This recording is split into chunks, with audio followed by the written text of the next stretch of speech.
হ্যাঁ মুখ্যমন্ত্রী জবাব দাও।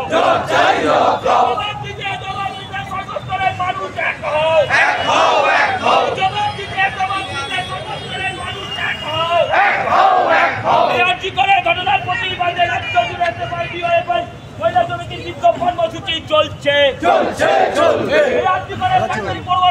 জন্য ঘটনা ঘটলো কেন? পুলিশ মন্ত্রী জবাব দাও। জন্য ঘটনা ঘটলো কেন? পুলিশ মন্ত্রী স্বাস্থ্যমন্ত্রী জবাব দাও। নেই কেন? মুখ্যমন্ত্রী জবাব দাও।